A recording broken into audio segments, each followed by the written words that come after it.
You recognize me, don't you? Oh, I'm sorry, I can't help you with that. You're gonna have to see the person at the next window. The next window? No, over here. That's right. You recognize me. I could be in the next window or a couple of windows down. But we're a lot alike. We both work for the government. And we both try to give better than average service to those people on the other side of the window. You know, the customers. Oh, sure. We have to deal with a lot of rules and procedures. And we often get the same questions over and over again. Some customers complain. And who can blame them? They're here to take care of something that's important to them. Excuse me, sir.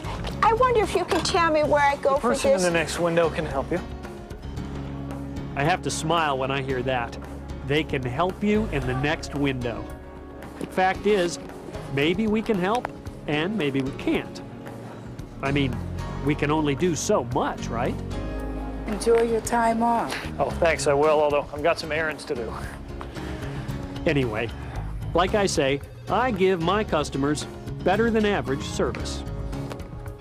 Until my shift is over, that is. Because starting this afternoon, I've got some time off, and I know just what I'm going to do. You see, I've got some things of my own to take care of.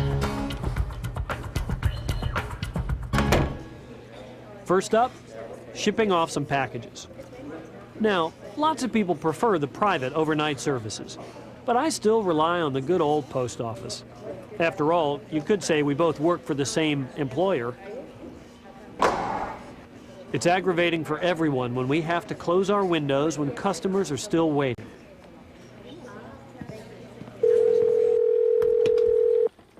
Thank you for calling the Veterans Administration Office. Our customer service representatives are busy assisting other customers. Please hold. Helping people through the ins and outs of bureaucratic regulations is a lot of work. Much of it's on the phone, answering questions and explaining things to customers. That is, when the customers can get through. May I have your social security number, date of birth, date of separation, and branch of service, please? No, wait. You see, I'm calling about benefits for my father-in-law. Social security number, date of birth, date of separation, and branch of service. You mean my father-in-law's, right? Yes, sir, if that's who you're calling about. But customers on the phone shouldn't be treated any less respectfully just because they aren't there, should they? Okay. His social is 258-76-6728. And his date of birth? So, like I say, I've got a lot of errands, to which I can now add a trip to the auto repair shop.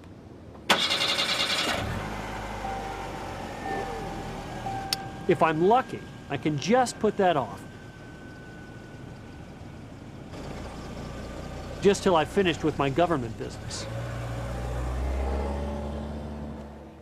More than most jobs, we civil servants have to follow strict procedures and work methods to do things by the system.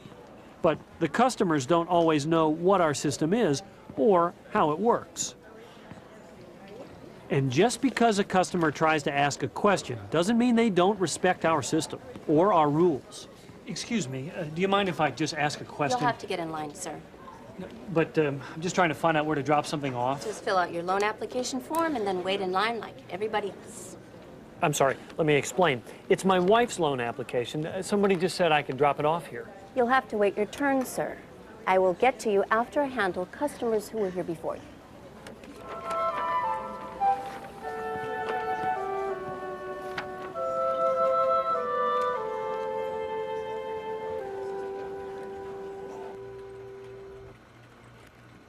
Customer service people like us can't always address every customer's concern completely. So I just initial there. Oh. So by paying the penalty, that means I'm free and clear with regards to last year, right? Well, not if there's a crime or a misrepresentation involved. There's no statute of limitations on fraud. No, of course not.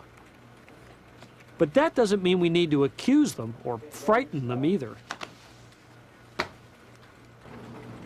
All right, fill this out, then drop it into the basket. A declaration of earnings statement will be mailed to you in 3 to 5 weeks. Thank you. A big part of working for the government is finding more efficient ways to serve the public, like ways to exchange paperwork without time-consuming face-to-face contact. Better for us and our customers. But we shouldn't forget, behind every form or letter, there really is a flesh and blood customer. Someone who's depending on us to handle their paperwork with care and attention.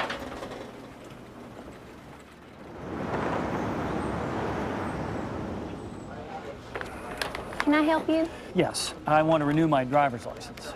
But I also need to change the date of birth.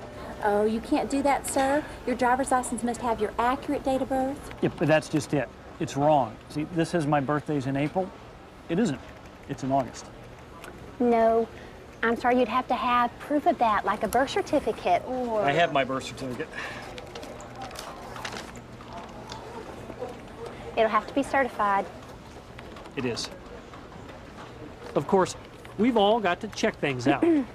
I mean, just because our customer believes something is true doesn't mean it is. Could have handled this whole matter by mail. On the other hand, we should be able to check out the facts without being disrespectful to the customer.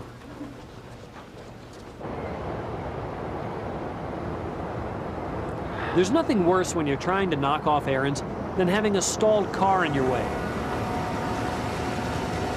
Especially when it's your car. Hey, I could use some help. It conked out. I can't seem to get it restarted. You need to move your car. Sometimes, just because we work in government, we're confronted with customer problems that aren't really our responsibility. Look, I'm gonna need a tow truck. Well, there's a phone about 500 yards up there, but you're gonna have to hurry it up. You're blocking a public drive. But just because it's not our job, that doesn't mean we can't handle things in a courteous, helpful manner, does it?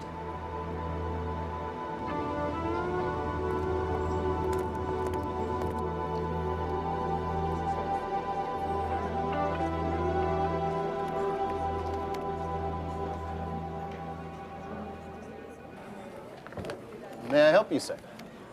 Sure. I've just had a really bad day, and I can't for the life of me seem to find somebody willing to really help me. I'm sorry that's happened to you, sir. We uphold the highest levels of customer service here. Well, it's my car. It's out of commission, so I'm going to need to apply for a temporary agency vehicle.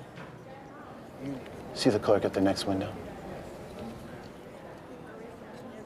Sir, they can help you at the next window.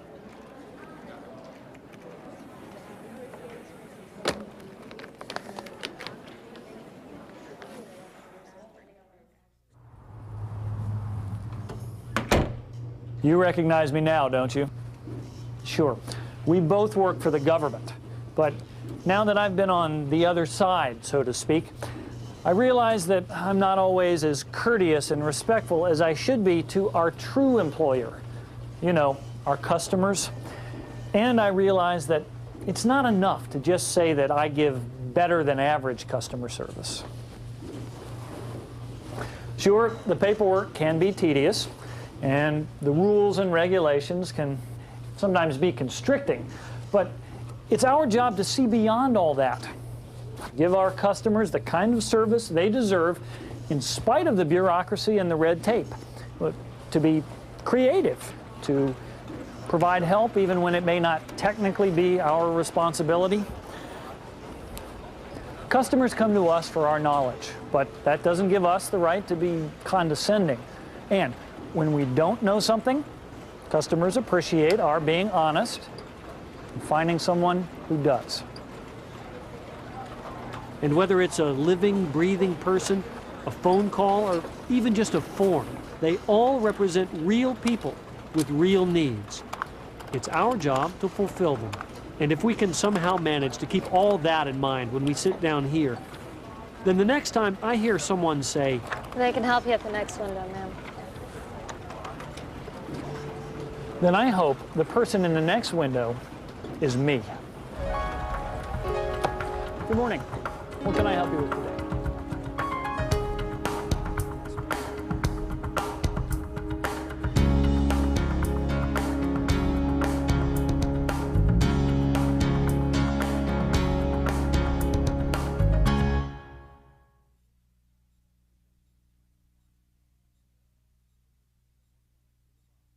Hello.